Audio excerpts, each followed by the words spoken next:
What is the worst babysitting experience that you've ever had? I was 17 at the time and there was an ad on Craigslist for a babysitting gig that seemed too good to be true from the start, $500 for just one night. All I had to do was watch a baby while the parents went to some last-minute event. They gave me the address, and when I pulled up, the house was in the middle of nowhere. No neighbors, no streetlights, just this old, creaky place surrounded by trees. The parents greeted me at the door. They were strange. The mom barely made eye contact, and the dad kept glancing around like he was nervous. But they gave me the rundown. The baby was already asleep, the baby monitor was on the kitchen counter, and they'd be back by midnight.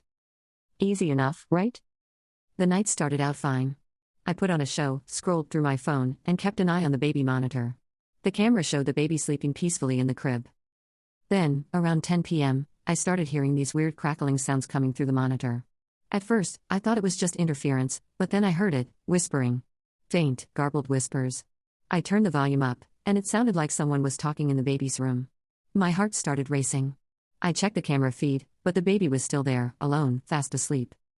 Trying to stay calm, I walked upstairs to the nursery, convinced it was just my imagination. The room was exactly as I'd left it, no one there, no signs of anything weird. I even checked the closet, under the crib, everywhere. Nothing. I went back downstairs, trying to shake it off. But as soon as I sat down, the whispers started again, clearer this time. It wasn't just random noise, it sounded like a conversation. I grabbed the monitor and listened closely. Two distinct voices. One was quiet, almost a mumble, but the other was louder, harsher. They weren't speaking English, but it wasn't gibberish either. It was like they were arguing. I froze. Who the hell was in the house? I rushed upstairs again, my pulse pounding in my ears, but the room was empty. The baby still asleep, totally undisturbed. I felt sick. I was shaking.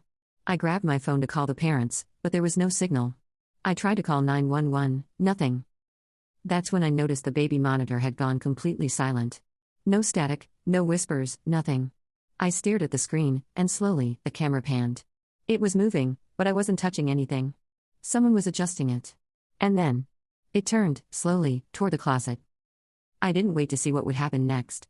I grabbed my stuff, ran out of the house, and didn't stop until I was in my car, speeding down the road. I never heard from those parents again. The ad on Craigslist was deleted by the next morning.